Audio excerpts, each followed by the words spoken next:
I'm interested in if your own personal experience and also a bit more about the Wilson Center and how it got started uh, and its purposes within Russia. So if you don't mind, can you just tell me how did you get involved with Russia?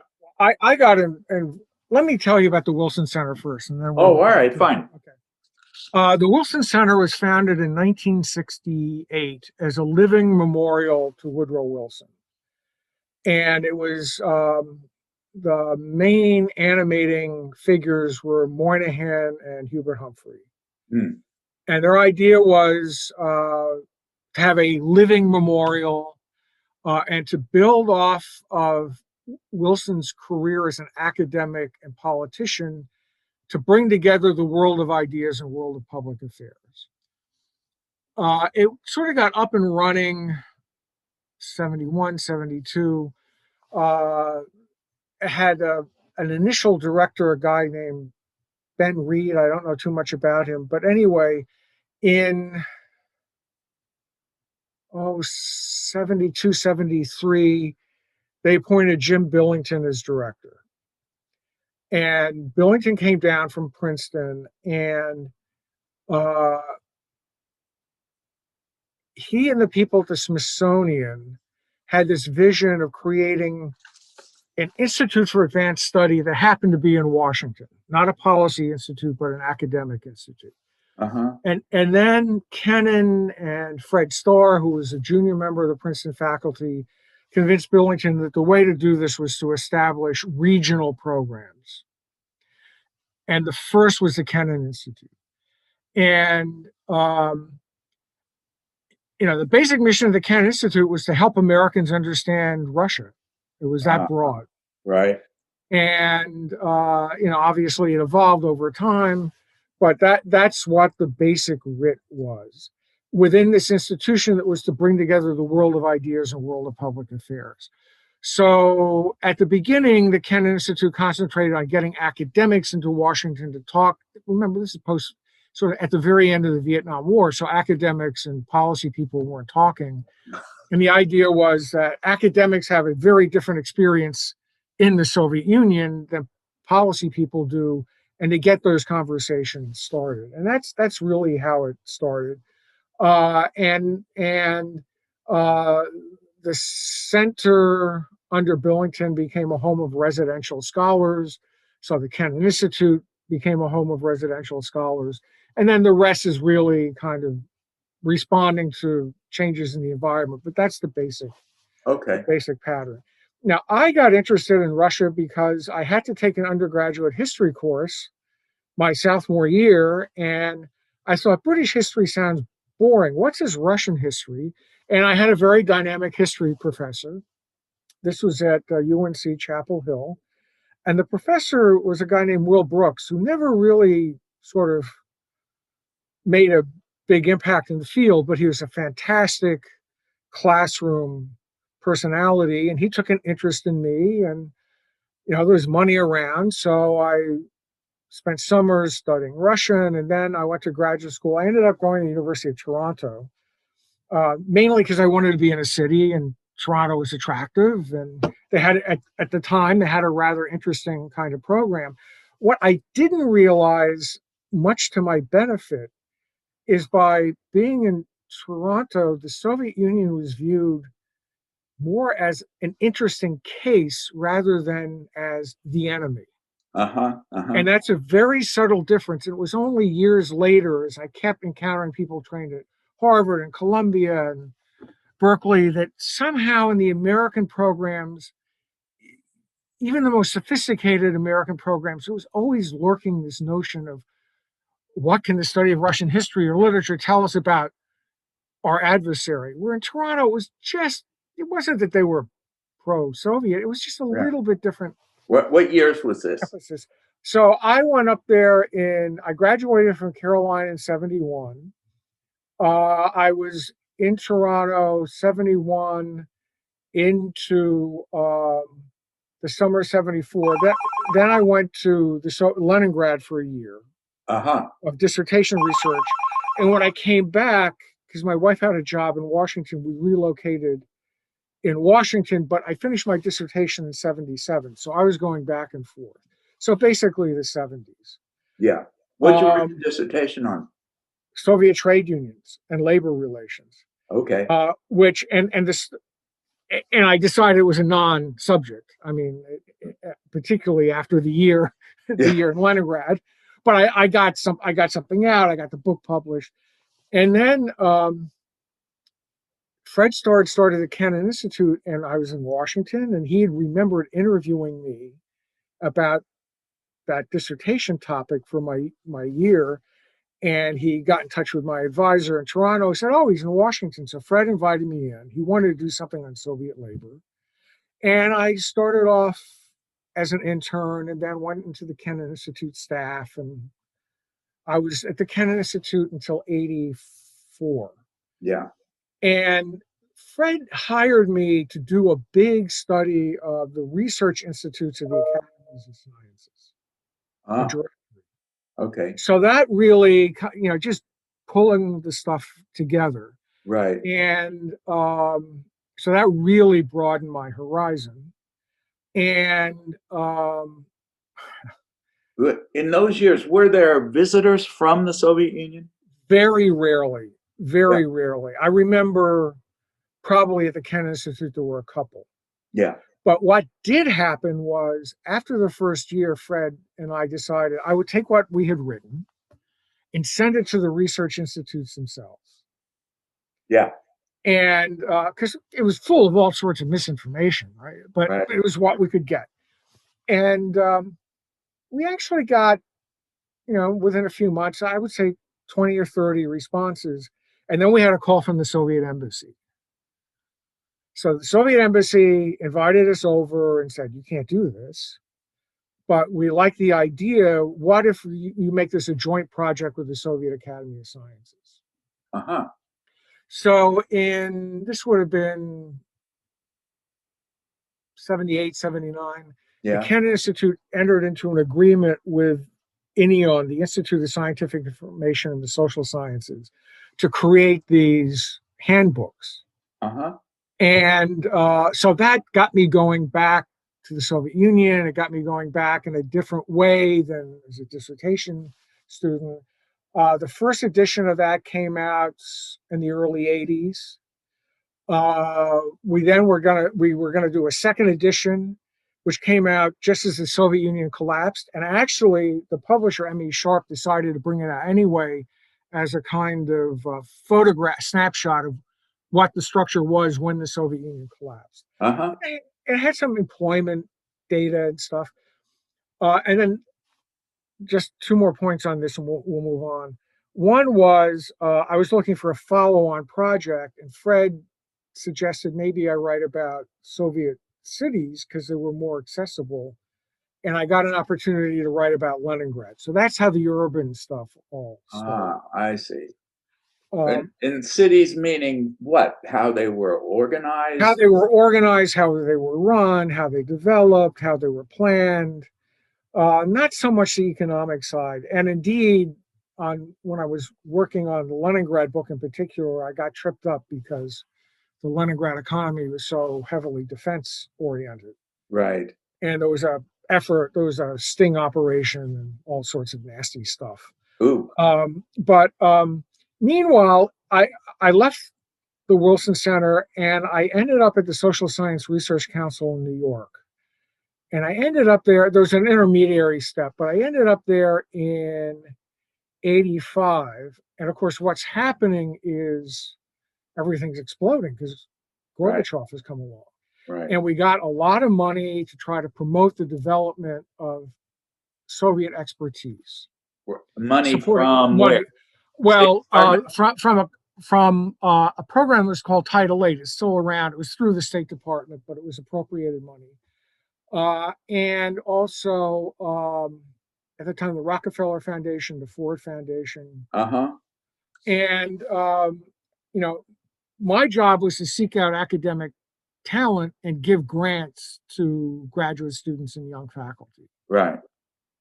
So, um, I started coming to realize that part of the challenge for then Soviet studies was it was deformed. Most area studies, and I saw this at SSRC, were done in partnership of American scholars with scholars from Region X.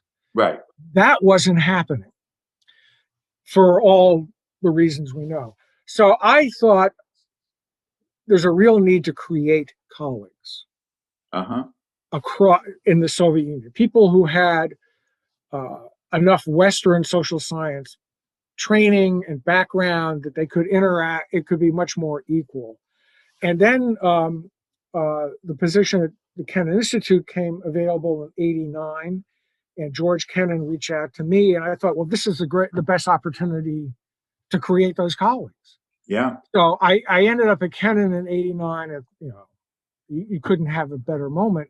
And my goal was to create meaningful professional experiences on both sides, not as an exchange, but just integrating Soviets and then Russians and Ukrainians into the life of the academic work at Kennan and supporting the Americans who had been involved. Right. And of course, I think now the study of Russian history pretty much is like any other international historical field. There's a lot of traffic back and forth. There's publications back and forth. Obviously, political science and economics are still very divided. Right. But that was what I wanted to do when I went to Kennan. So how did you find the Russian colleagues? Uh, it it varied tremendously, but initially in the early '90s, there was so little money for social scientists in Russia that um, it was like just tossing a sponge into water. Yeah. And we were turning away far more. We always had an open application process, Yeah. which the institutional leaders didn't like because we ended up taking people we thought we wanted, not people who were being chosen for us. Uh, And most of those people, I found that giving a year of unfettered professional experience in Washington to a mid-career Russian social scientist was just gold. They knew enough that they were formed enough that they weren't just mimicking what they saw, but they were able to pull from it. And that became sort of my model. uh-huh. The person who's just beginning the second degree, the doctor degree, to come and work on a project and work in the archives or the Library of Congress or interview people. For them, it was gold, and they just soaked up being here, and they gave a real Russian sort of atmosphere to us. Uh-huh. And then the other part, we had this massive speakers program, and I always, from my first days at Kennan, it was possible to invite Russians in. So I always tried to get different Russians in to speak. Right. Right. Uh, So and what was your meta objective for this, other than, you've described sort of what you did, but what was your, well, and did that my change in 91? So, yeah, I again, the founding purpose of the Kennan Institute was to help Americans understand Russia. okay. And so it was always, how can Russians help Americans understand Russia, not just Americans being the go-between. So Right. for the speaker series, for all of this, and then the secondary, the more academic side was literally to create colleagues Uh-huh. who would be there and we would work with and others would work with. And in fact, that happened. I mean, my greatest legacy, I think, is the network of 500-600 Russians who came through and went on. I mean, some are scholars, some are university presidents, a couple became presidential advisors. Most I would say, had a somewhat pro-Western bent, but um, not without an awareness of Western shortcomings, Yeah. and some became Russian nationalists out of the Yeah. experience. Yeah. And Um, what do you think was the major change that you saw in them by being part of this project program? uh, I think there were I think there were three parts. One, particularly in the earlier '90s, was just the opening up of the world and actually living in Washington, seeing how things worked, how things didn't work. I think I would describe the most observant of the scholars, the initial reaction was, oh my God, this is wonderful. And then 3 or 4 months in, they would become much more critical about what they were seeing and help them form their own views about how the world works. So I think that there was that. Secondly, the fact that we really left, it was really undirected work. Uh-huh. We said, you're a professional. You go out and do what you want to do. This is something they hadn't really experienced before. Yeah. And and I think that was something that began to change. And then thirdly, because the Wilson Center brought together people in academia and people from the policy community. We were in Washington. You know, a lot of Russian academics were allergic to anything to do with policy because they viewed it as the party, Right. and nothing good was going to happen from engaging with policy. I think though they kind of got a different model in their minds about how you could work with policy people, Uh-huh. Uh-huh. and I think those are the big three. Do you think that that changing idea about policy carried over into their activities in Russia? Yeah, I think not in every case, but there are a No, number of obviously, cases. right. Right, but there are a number of cases where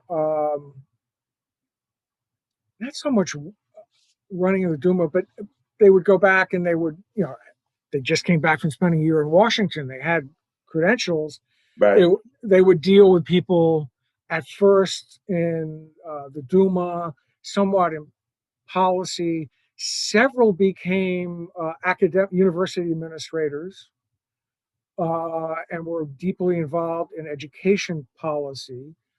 Um, there, there are a few who we didn't really have a lot of economists, but um, some people working on labor economics, on migration, kind of social policy, Mhm. uh, legal reform. There are several people who were involved in legal reform.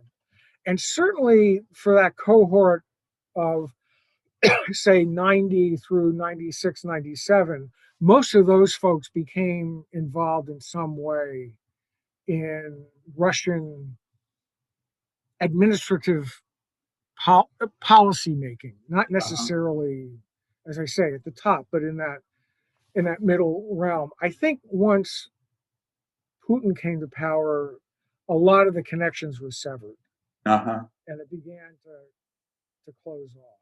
Yeah. Uh, but still, there are people who were,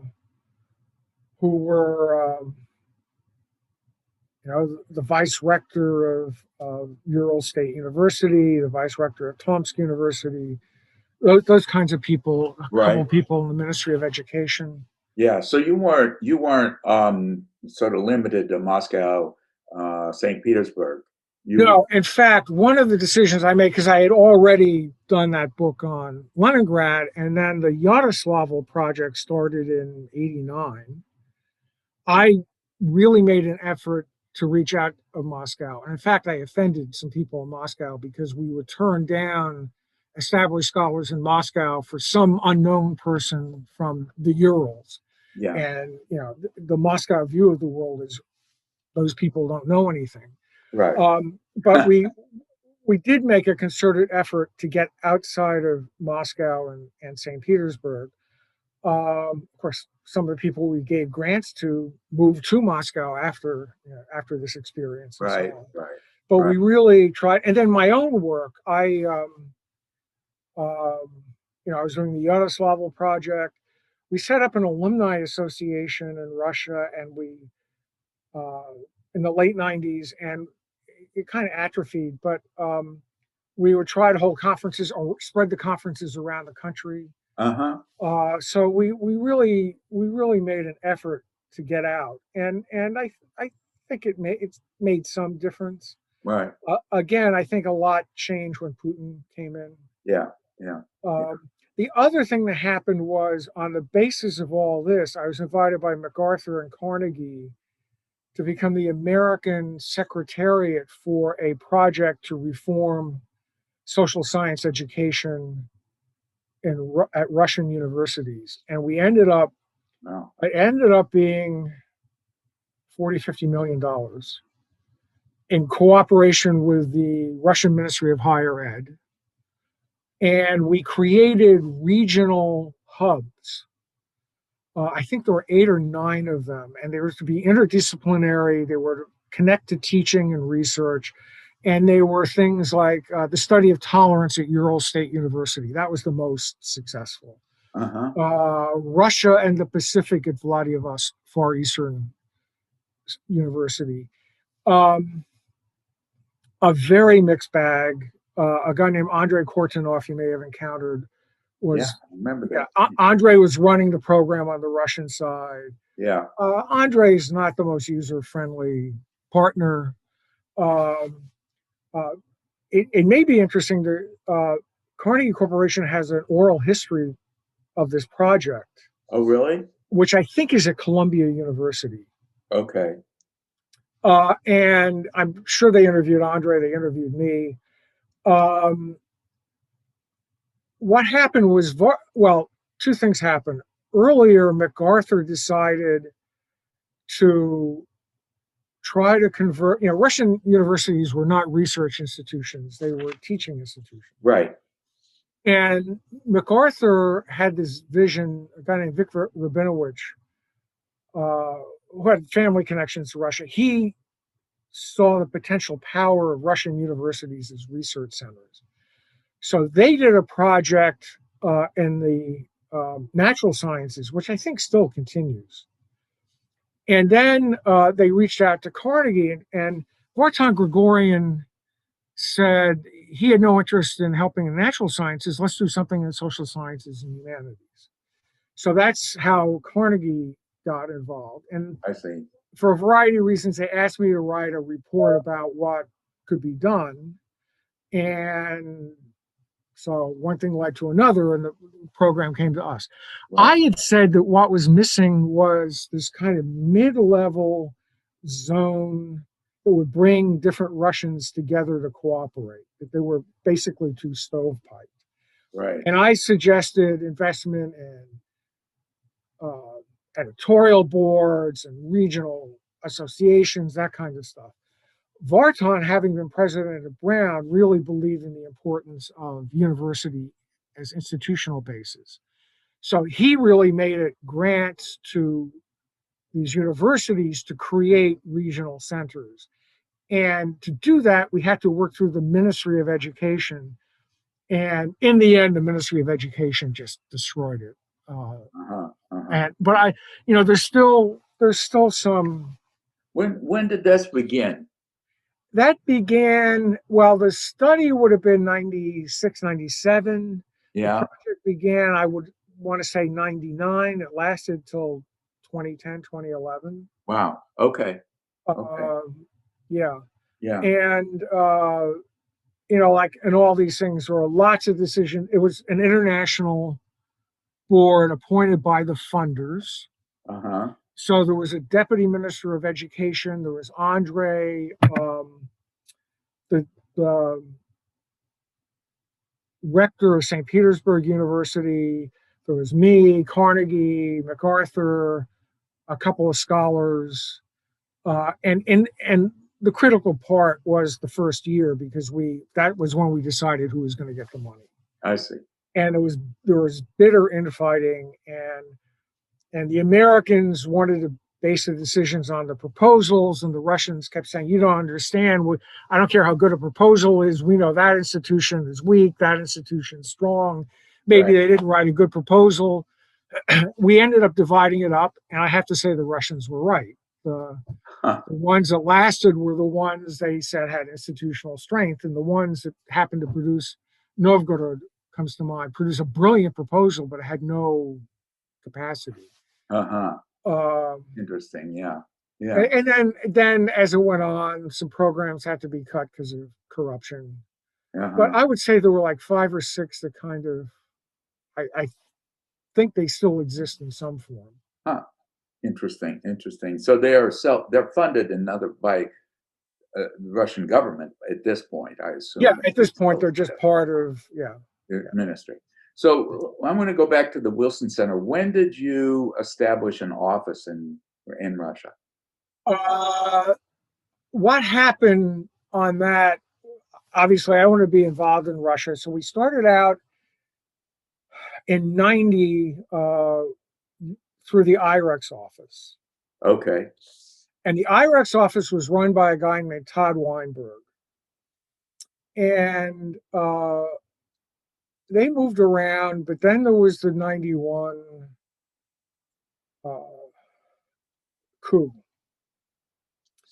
And IREX wanted to go in a different direction.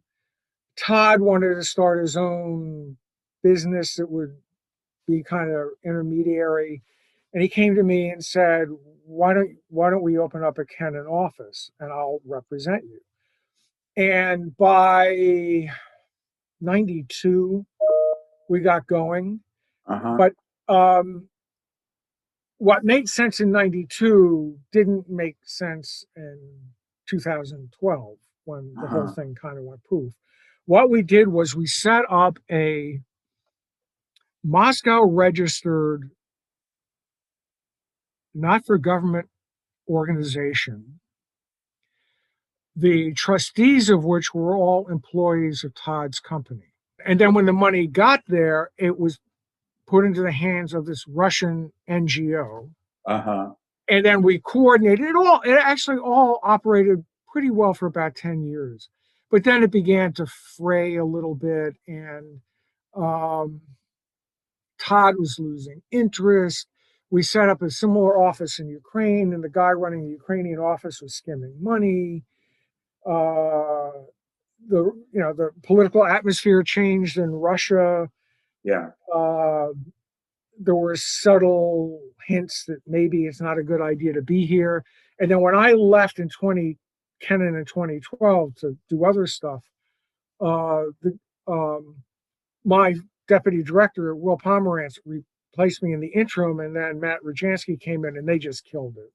Yeah. And I think Matt's view, Pomerantz's view was the whole intermediary step through Todd wasn't worth it, which it, I would argue differently, but it's Right. there was a point to that. And then Matt's point was we were more of a target. I can do what I want to do in Russia through individual contractors. Okay. And when do you think the atmosphere in Russia, these signals started to to take happen? I think um, I think things began to become shaky under Medvedev, but I think the real change was when Putin came back When he came back the second time? the second time. Yeah. Okay. And Okay. that's when I began, people showed up at the office and wanted to know why I did this and that and the other thing, and clearly they had been following me, and Uh, the auditors kept showing up more yeah. often. But of course they were auditing Russian books. They weren't, I mean, and Yeah. then the whole nature of the relationship looked a little bit more sketchy. Uh, Uh-huh. so the whole thing kind of, it was Putin coming back. Yeah. Okay.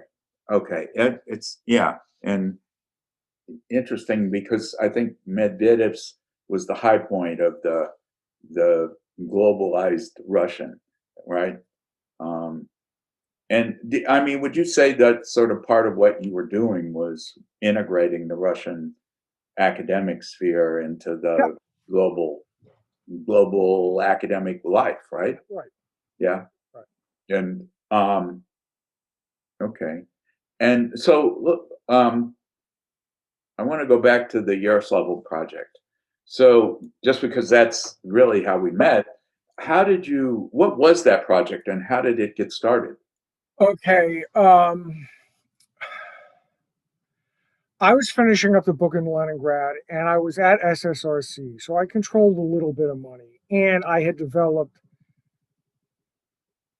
personal connections with Carnegie Corporation of New York, in particular, other foundations too, but they're the important people here. And Jeff Hahn, who unfortunately passed away this week. Oh, really? Yeah, yeah. Whoa, I'm sorry to hear that. Um, so anyway, Jeff came to me and we were talking, and he had just done his book on Soviet local government. I forget exactly what it was called. And we were talking, and he said, I don't know who had the first idea, but it was, what if we could go and really study a Soviet city and locale from all sorts of directions? And he was close to, from his days in, had spent a year at the juridical faculty in Moscow.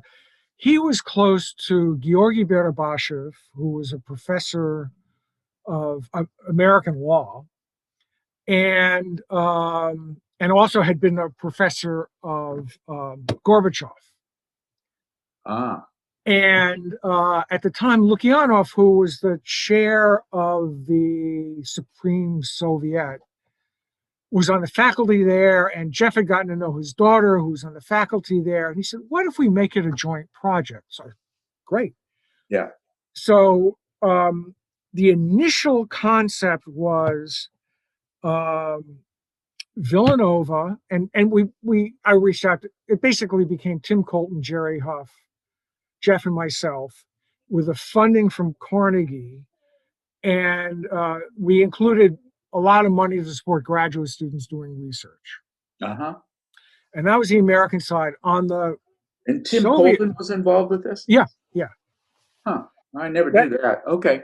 Then Yeah. the Soviet side was MGAU and the Supreme Soviet Research Institute, the All Union Scientific Research Institute of Soviet Legislation. So initially it was, we just got together to talk about local government. And as it turned out, a lot of the people at MGAU had been to Albany on some SUNY Albany exchange. Uh-huh. So that was, then I moved to Washington, which made it even nicer because Kennan was a real base for this. So we sat down and we talked about it, and they said, and we said, we really want to study a place. And I forgot, we tossed off some names, and they came back to us, and they chose Yaroslavl. Really? Really? And so we all went out to Yaroslavl, and nobody had told the people in Yaroslavl until like 2 days before. Uh-huh. So the first set of meetings was really quite awkward. Now, what year were you there? This would have been already 90, I think. Yeah. 89, 90. Okay. We later found out that they'd chosen Yaroslavl because it was easy to get to. Yeah. It was a fairly typical city that had a smaller defense-related footprint than other Soviet provincial towns. Right. So having a bunch of Americans kind of poking around, it was it was something of a tourist destination. It would be a more comfortable thing. Yeah. So, and then in return, the MGAU people were to come and study American local government. Uh-huh. Huh. And basically what happened was a few Moscow professors came, but they didn't do a lot of work in Washington. Yeah. And we divided up the task. I forgot what we each took. Jeff Hahn did the elections. I was supposed to do party state relations, and then when that fell by the wayside, I did the city planning part. I forgot what Colton and Huff did, but Huff was going to do industrial management or something. Right. So we would go 3 or 4 times a year, and then we had these graduate students who were based in Moscow, because that's where the institutional base was, but would go periodically to Yaroslavl. And then when the Soviet Union, well, internally in Yaroslavl, clearly in retrospect, they didn't want to have anything to do with it, but we were thrust upon the regional and city government. What would we do? And there was a very ambitious woman running the sociology department in the city government, Tatiana Rumyantseva, and she just latched on to this. And she actually ended up leveraging it into doing work for Soros and all sorts of other stuff. But so when the Soviet Union collapsed, it came to her, and she was in the mayor's office. So that's how the institutional networks kind Uh, of played out. yeah, yeah, yeah. Okay, yeah. I honestly don't remember how I became involved. Um, I mean, I remember doing the work for the chapter, Right. but and it was after the collapse of the Soviet Union, because it was a period where all these I was interviewing enterprise directors, and they were just scrambling, to adapt to this situation, which for them was a disaster. Right. Um, you I know, think I think some director said something about you to Jeff or something. yeah, I think it was some connection like that. yeah. Well, it might have also. I'm not sure if it was through Irina Novikova somehow. It might have been as well, but I think it was.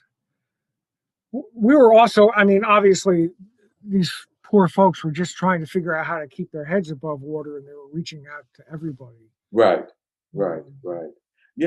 It's as an aside, not relevant to what I want to talk about, but I've often thought that it would be interesting to go back and revisit that industrial transition period and see what has happened to the industrial base in Yaroslavl. I mean, because it had these major industrial uh, enterprises, the tire factory and the Yartek Uglarod, and you know, well, and the diesel motor factory, which went out of business, I understand, and the radio factory. They had major industrial enterprises. To just go back and what happened to them, you know? did you go back for the 1000th anniversary? Yeah, I was there. Yeah. Did you go to the Kamatsu factory opening? I decided to go out to that, No, I and didn't. and the Japanese opened up a factory Yeah, I there, know, I know. Irina was doing and education for them there. Yeah. right, and so anyway, part of the what was being said when it opened was the Japanese figured there's an trained industrial workforce in this place. Right. So I mean, I think Yaroslavl had assets that weren't fully appreciated in '90 that Yeah. by the time you get to 2010 actually became something they could build off of. Yeah. Interesting. Yeah, because I know that diesel factory had it was partnered with a Belarus truck factory, Right. and they lost the connection, and ultimately I think they lost the factory completely. So interesting. But so then you became an expert on city planning in Soviet cities, and then you became involved also in Moscow, as I remember, with some planning efforts in Moscow. Yeah, the deal was along the way, I befriended a guy named Slava Glazichev, who uh, is an impossible person to describe. He was the last president of the Soviet Union of Architects. He was a city planner. He, he was a child of Khrushchev, and he spent time in Poland. He had all sorts of connections in Europe, and somehow he connected uh, with Medvedev. Hmm. And he became a kind of special advisor to Medvedev, and they would send him out to tour medium-sized and small cities in the central Volga and report back. And he had something of a consulting firm.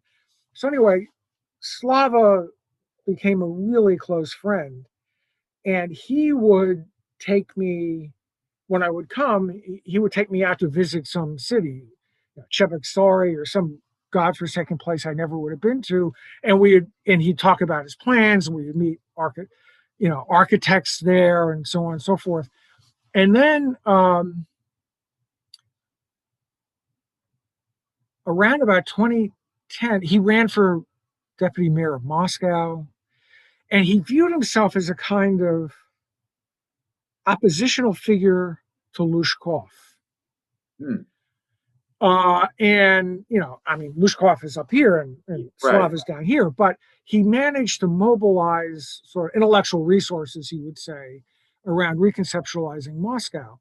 And when Medvedev connected the dots, and somehow the Moscow City Council and the Higher Economic School set up a commission on the future of Moscow. And he asked me to chair it. It was based at the Higher School of Economics. Classic bad timing. Our first grand international meeting was the day of the Bolotnaya demonstrations. Oh, okay. And we actually went and met with Sobyanin that day, and it just became very. I mean, he's a real Soviet bureaucrat type. He had no interest in what these German and Danish and American planners were saying. It just, the whole thing kind of went kaflooey. And then Slava died, so all the connections kind of just disappeared. But that's how that was my last major sort of Russian adventure, was that commission. Right. Was that, yeah. So I'm going now back to the 90s. So you were back and forth a lot. Did you have any connection to the expat community there? Did you, you were in the academic field, right? And without any connection to that. I didn't. I tried not to hang out too much with the expats. Because I could see I could see all the expats I wanted here. There were a couple people, a guy named Randy Bregman, and have you encountered Randy? I knew Randy. He was partners with Sarah Carey. Yeah. He's at Denton's. I was going to suggest you talk to Randy. So Randy and I actually have been coworkers at one point. So I would hang out with Randy a little bit.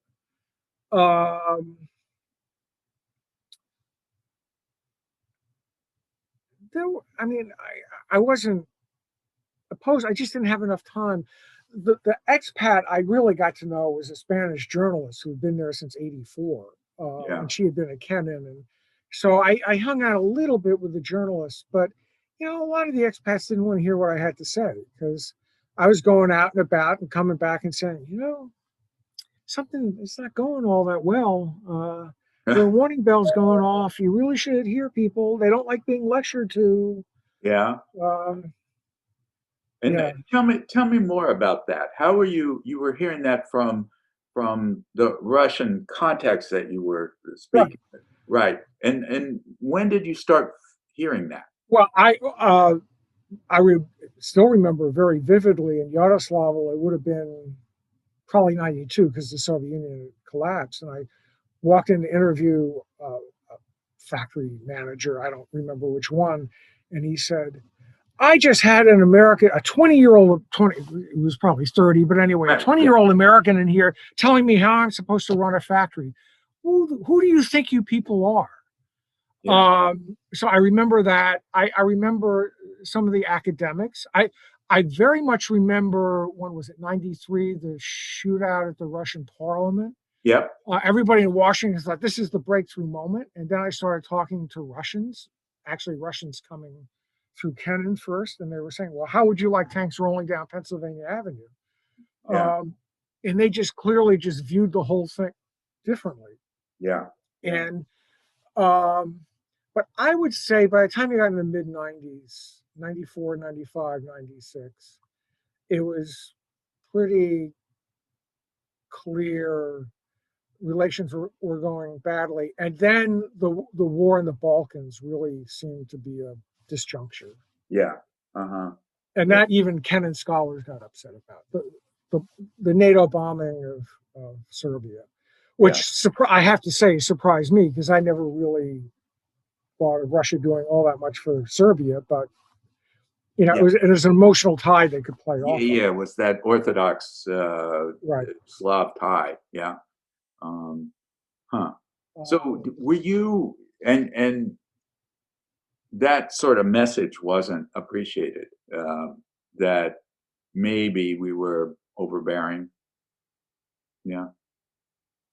no, and a lot of the AID contractors, I mean, they had contracts to fulfill, Right. and their modus op. So I think one of the really big mistakes in the whole story was at the very end of the Bush administration, rather than set up some new entity, well, indeed, the Eurasia Foundation came into being, but that was teeny tiny. They had all this money from Congress to, quote, save the Soviet Union and Russia. And the easiest, most expedient way to get it out the door was to turn it over to AID. Yeah. And I think that was a birth defect because AID had zero experience in dealing with that part of the world. And as you know, you're dealing with people who, on the one hand, never had a course in economics, but on the other hand, could recite Pushkin. They weren't Yeah. they weren't stupid. They were ignorant of certain aspects of economics. Right. But to treat them as children to be lectured to just didn't work. Yeah. Yeah. Um, so Yeah. I think that whole experience, there was the initial, I began to hear horror stories about food aid. Remember when AID was passing out food aid? Yeah. This was what the Nogi Busha and that area. Yeah. And a former Kennan Institute intern went off and coordinated logistics for AID aid in Central Asia and Siberia. And he said, I'm standing in Novosibirsk and a plane comes up with suntan lotion and sunglasses. Whoa. Because what was happening was, they were just opening up government warehouses, getting rid of surplus, and whether or not the surplus had any particular need on the ground. And another Russian told me about there was some American church choir came through when he went to hear him, and they started throwing food packages out. So, I mean, there was just a lot of other people were deeply uh, touched by the fact that they had managed to get through their Kennan connections food from American stuff. It was a mixed bag, but that's the point. It was a mixed bag, and there were a Uh-huh. lot of miscues just because of our own arrogance Yeah. and, Yeah. tone deafness, perhaps Yeah. Huh. even more. Yeah.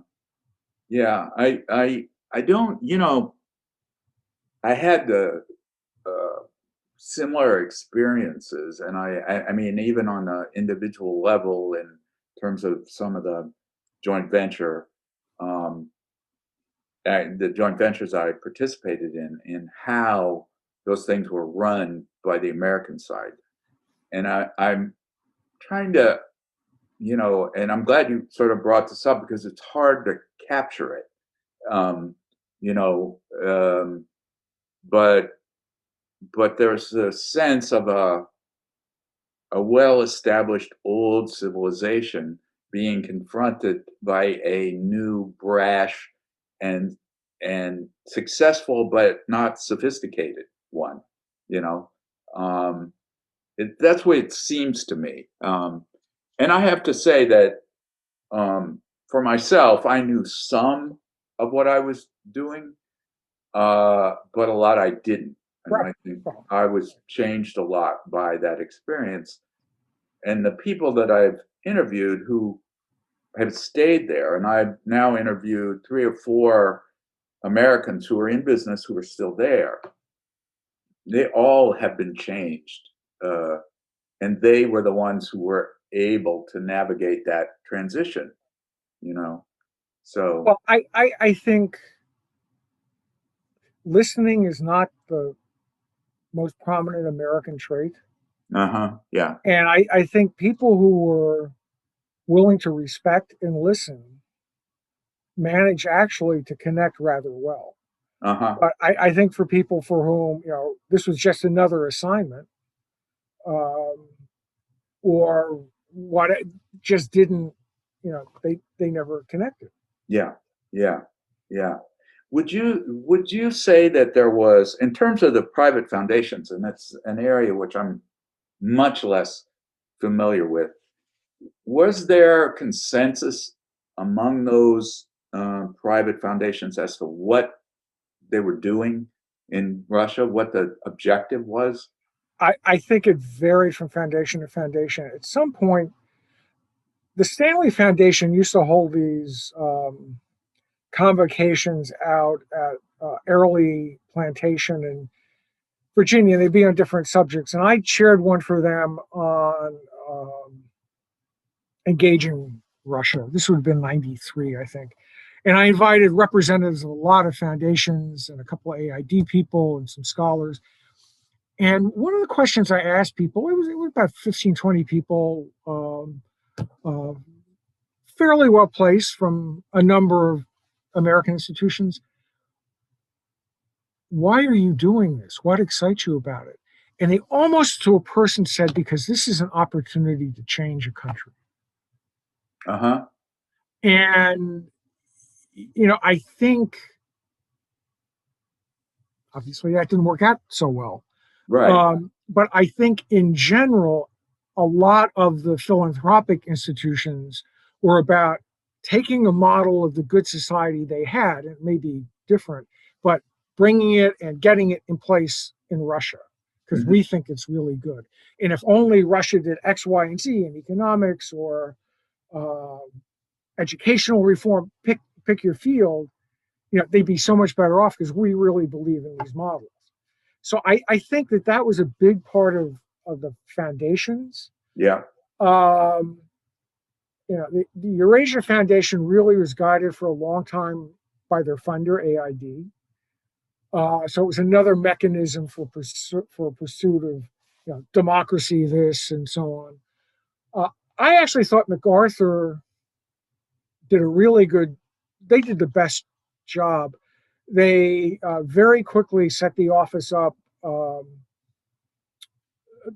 There was an American and a Russian co-director for the first year, and then it was all Russian operation. And their areas of interest were the areas of interest of the foundation: um, gender, the environment, uh, democratization. But it was all decided by Russian advisory councils, administered by Russian staff. And it favored freedom of the press Yeah. and environment and gender, but it was all done by Russians. And they were very successful. They ran out of steam also about the time Putin came back. Yeah. And I think they've pulled out. And they also had different leadership in Chicago. But I think there was a period of 15, 20 years where they pursued their agenda, but they did it through Russians. And I think that made a huge difference. Yeah. Yeah. Ford had its office, but it was always more. Um, they worked through grantees, but the decision making really rested with Brits and Americans in Moscow or in New York. Uh-huh. But so even though Russians were deeply involved, it was still a little bit of a gap. Carnegie can't operate formally outside the U.S., so they use intermediaries. But I don't know other They foundations. have an Carnegie office. That's a different Carnegie. They're, Ah, they're, I'm talking about the Carnegie Corporation in New York. okay. The Vartan Gregorian runs, and he was deeply interested, but he had to always operate, and that became one of the intermediaries that they used. I see. They always, I always, my target audience in Russia were mid-career rising academic stars in the humanities and social sciences. I really didn't, it was nice if there was a pathway to policy making, but that wasn't what I was about.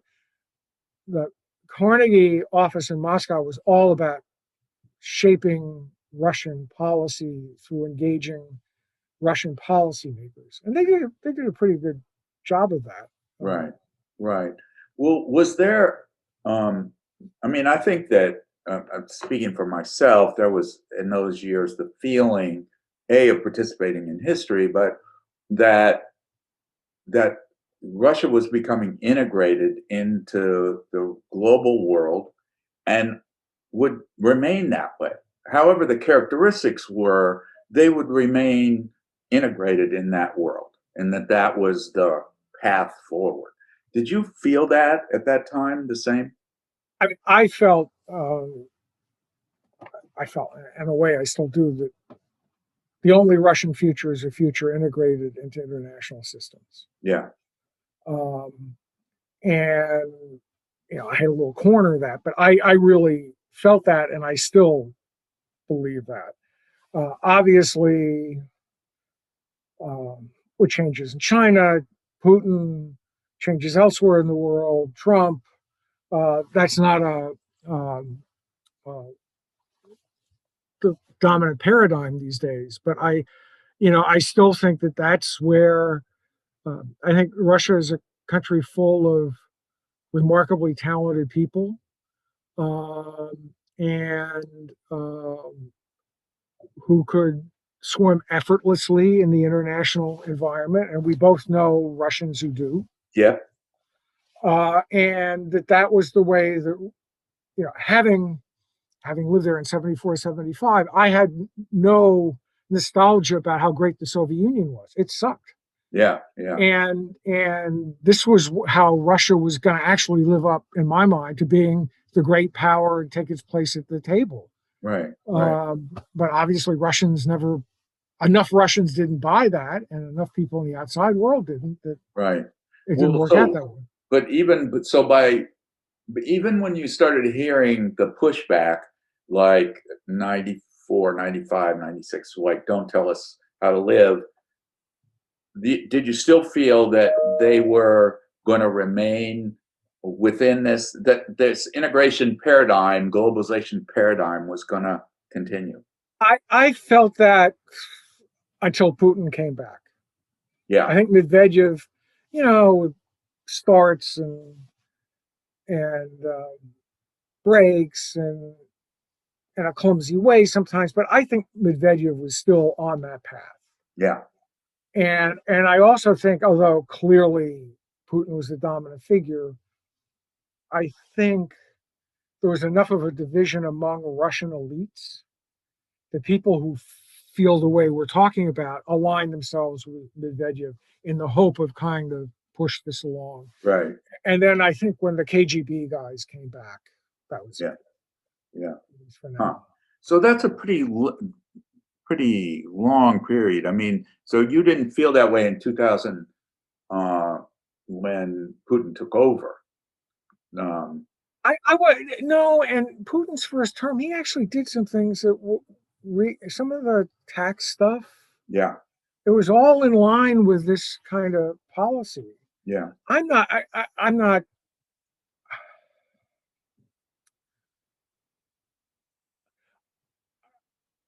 I think actually, I think the financial crisis in 2008 may have been the turning point. I think up until then, even Putin kind of bought the line that we may not like this, but we don't really have any choice. right, After 2008, it was like, well, we don't need this. yeah, And we told you all along this was going to work. And I had a very interesting conversation. There's only 1 week it could have happened in. Do you know Lena Nemirovskaya in the Moscow School of Policy Science? no, She's now in Riga. She's been forced out of Moscow, but she has had for the last 30 years this really remarkable program of kind of symposia, and she called them schools, but she would invite mid-rank, young to mid-rank officials from Russian regions to come together and meet with top-notch foreigners. And Richard Pipes would go, Nobel Prize winners would go.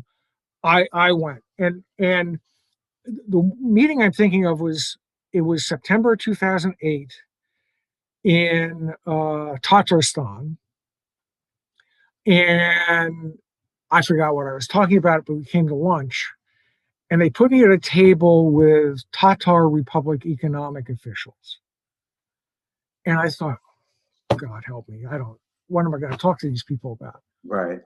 And what they wanted to talk about was they had not wanted to turn their oil revenues over to Moscow. Right.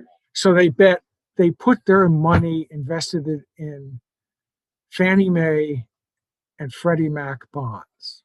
Whoa. And what had happened the week before, they had Oh, lost tens of millions of dollars. And they wanted to know, but the whole thing hadn't collapsed yet. So yeah. you can figure out what it was that 1 week. And so, what the hell are you Americans doing? Are you becoming like us? Are you becoming Russians? How do Yeah. you run an economy this way? Yeah.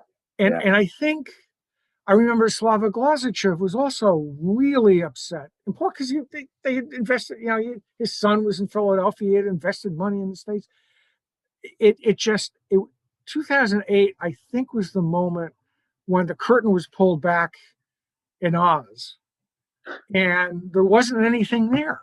Yeah. Yeah. And then I think, that just played the hands, whether or not whatever Putin believed or didn't believe before, it certainly Right. gave him an opening to move Right. things in a different direction. Right. So I was still traveling in regional Russia, giving seminars on innovation and innovation ecosystem on in 2011, maybe 2012. I would have to look at that, but I don't think so. I think I was done by then, but I'm up, in 2011. So, but it certainly was a remnant of the Medvedev period. It was when the foundation of the Skolkovo project and all those national development agencies who were trying to duplicate what they saw as the Western environment for encouraging startups and technology in particular. And that, was my last involvement was with that. And that came to an end. So certainly by 2012, it was over. Yeah. Um, and just this week, I understand, or last week, within the last couple of weeks, all those development agencies have been rolled into VTB. Oh, So they're no longer independent. They're, controlled, except I think Arvika went into Sberbank or somewhere. So the Russian venture funds went elsewhere, but the development agencies went under the bank's tutelage. So, that's all gone, including all the Skolkovo project. So I don't know whether you follow that, but I was just talking to someone in Moscow last week who explained that to me. So anyway, so yeah, I'm trying to, I think um, various people became their initial conception of what history was going to be began to change at a different point. And I think it's going to be, in terms of writing in the book, I'm not going to be talking to those short termers who went there to collect big money for 2 years and raise hell and go home and go to some other foreign destination where they were going to do the same. Those people, I don't even know how to find, or I'm not sure, but the people who will appear in this book were motivated for other reasons. They were motivated with the idea that by finding this business, they were going to show how it should be done and that there was going to be a progressive change towards a market economy, the best model that we had in our heads of what America was, which I'm not sure it was then, but it certainly was a model, which sounds like 2008 is a good turning point, really, for all of that. You know, not well recognized, I guess. I remember this was pretty early on. There was a conference we did at Kennan. We were still in the castle, the Smithsonian Castle. I think it was organized by, of all people, the Heritage Foundation. But anyway, and I don't remember who the speaker was, but there was a speaker who said, it was very interesting. He made the observation, he said, there is an American model that really would stand Russia well. But since most Americans don't understand how this country works, I want to tell you where to look. You should look at American agriculture, Huh. where you had the land grant universities, you had heavy government investment, you had counter-cyclical interventions in the market. Huh. And yeah, and I remember sitting there thinking, again, I don't remember who the hell it was, but it was like, you're right. Most Americans just, we have this free market vision of how it works, but the parts of the economy that actually work Right. are some kind of mixed systems, and that's really the sweet spot. And Russia could get to that sweet spot. I remember Right. thinking, Right. Right. but Well, of course, that and all frankly, that's how our technology sector really works too. Yeah. right. Same thing. So that actually is a model, but most Americans don't really fully appreciate that. Right. Right. Appreciate that. Right. Right. Right. So if you were to look back and say, were there inflection points where things could have been done differently or should have been done differently, or is the state of affairs sort of an outgrowth of Russian internal development and didn't matter what we would have said or done?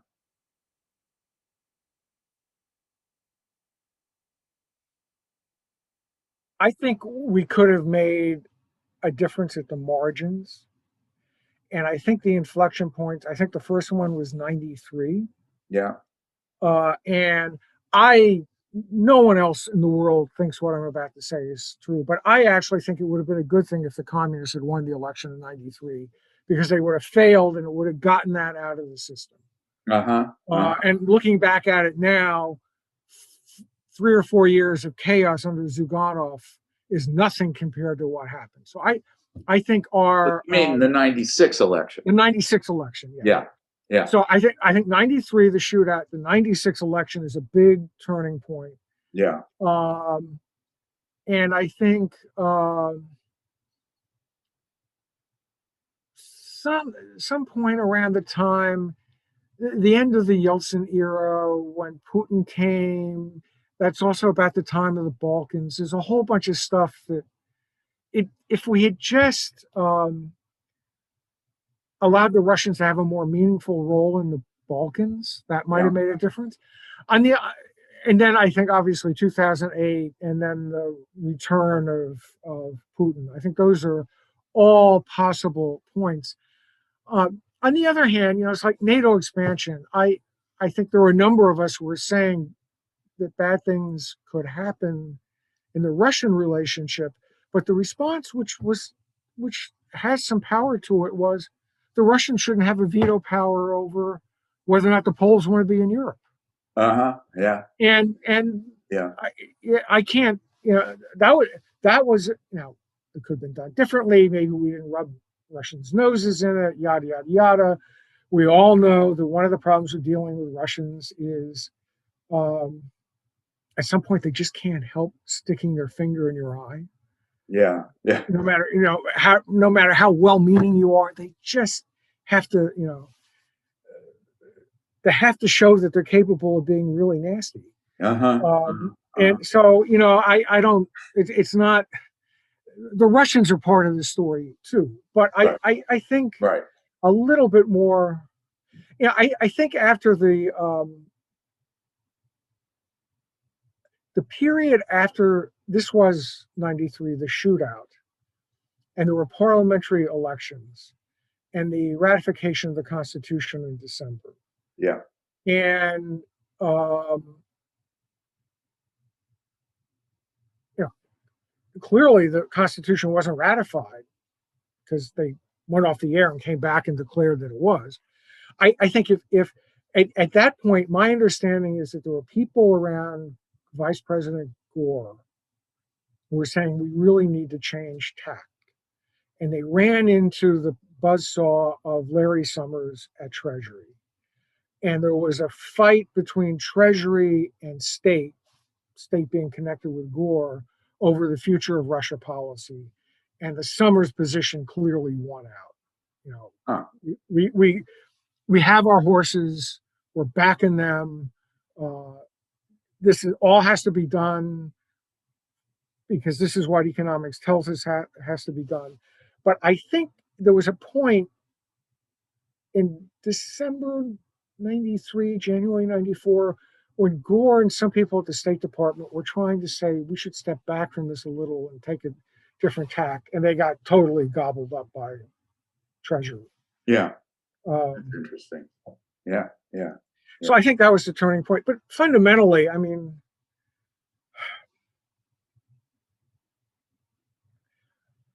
my view on the Russian problem is somewhat, I have a somewhat analogous view here. And let me say what I think about here first. Okay. I think our inability to drive a stake in the heart of the Confederacy has haunted us ever since. Okay. And sometimes more so, sometimes less so. But we didn't get the post-Civil War settlement right. And there are all sorts of really nasty forces in American society that have never really been, they've been subdued, but they've never been defeated. I would say the same thing about de-Stalinization. That, you know, there's whatever you want to call it, KGB, Stalinist, there's a kind of authoritarian, isolationist, nationalist strain in Russian society that never completely was put back in the box. Uh-huh. And did you ever see the Georgian movie Repentance? It's No. it was during Glasnost, and it's a story. You know, the dictator dies, who's clearly Stalin, and they put him in a coffin, and then they go off to celebrate, and he keeps coming out of the coffin. He won't go away, and I think that's, you know, so I think there is that element to the Right. to the Russian story. Right. And when there's not an alternative vision in the outside world that's so compelling, Yeah. to draw Russia away from it, kind of, Yeah. these tools are in the bookcase. You know, you turn to them. Yeah. So yeah, we could have made a difference. You know, I think if Putin hadn't come back, if Medvedev, another Medvedev term or somebody from his group, it could have made it. We could be dealing with a different world right now. Uh-huh. But that doesn't mean that we didn't end up where we are for a reason. I think there are powerful forces and inertia that would have dragged along. Yeah. I'm trying to kind of understand some of these things from the Russian side as well, because it wasn't as if we had free agency to change the country and we screwed it up. That would be the wrong story to tell, because we didn't. We had a honeymoon, in which we could have done some things differently, but yeah. So I'm trying to understand. So in some ways, like the picture of privatization is the Harvard boys came and screwed it up. But I mean, I've read articles about this, and people have taken this position. Jeffrey Sachs and the Harvard HID kind of screwed it up. But on the other hand, they were, how can I say this? They became an instrument of a desire by the Gaidar group to do that anyway. It was just how they were going to do it. They latched onto it and enabled it, but the driving force was Russia, not the and US. and more than that, it got screwed up in some very Russian ways, where there were well-placed Russians who really didn't buy the program but saw Right. opportunities to lose. Right. Right. And you can't necessarily blame. You can blame the Harvard boys for maybe not being sufficiently aware of those dangers, but fundamentally, privatization failed because there were too many Russians who wanted to get their hands in the till. Right. Right. And But there's a Russian economist that I read who sort of portrayed the fall of the Soviet Union as really not inevitable. It was kind of a power grab, and to take state property by the whatever the Komsomol crew. yeah the Komsomol crowd to just privatize the state because they could and it was weak enough. So that it wasn't necessarily inevitable Right. that it happened that way. So, those are, I think, important perspectives to have on the limits of what we couldn't do, and the impact of Russian internal history, forces, social forces, all those things. I'm trying to figure out how to say all that, and you know, Well, it's hard to say, but I think it was true. I mean, um, I remember being in a room once when somebody asked Gorbachev, when did he realize the Soviet Union was going to collapse? And he gave a really unexpected answer, which was December of 1990. huh, And so, why December of 1990? Because there was a party congress at which the Union Republic party leaders signaled they would no longer pass tax revenues to Moscow. wow, And I just thought, on the one hand, it's kind of remarkable he hadn't figured it out before then. right, But the other hand, he was actually talking about something that was real. yeah, That the elites decided it was no longer in their interest to play the game. that's right, yeah, yeah, And if they had decided it was still in their interest to play the game, there would have been a different outcome. yeah, yeah, yeah, Yeah. yeah, yeah. No, it's well, hmm. So I'm not sure I have.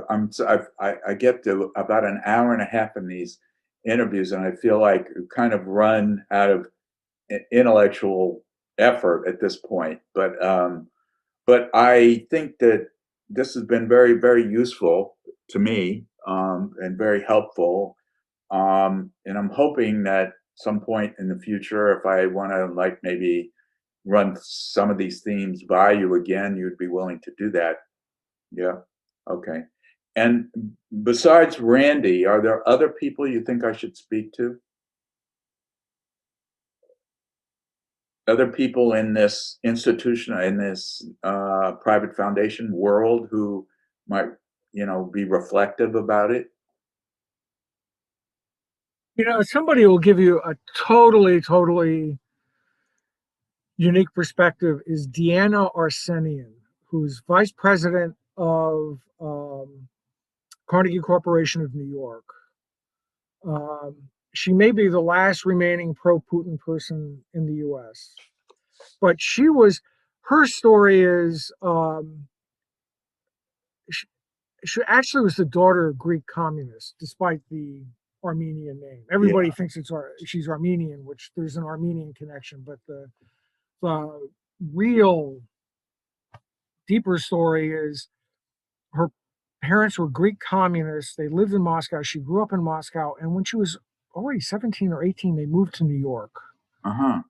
And she ended up going to the Harriman Institute, which was where I met her. And at some point, she connected with Vartan Grigorian, and then Grigorian had him had her come to Carnegie Corporation, and she's been there ever since as a kind of faithful arm of Wharton. But she's been involved in a Yeah. lot of this stuff.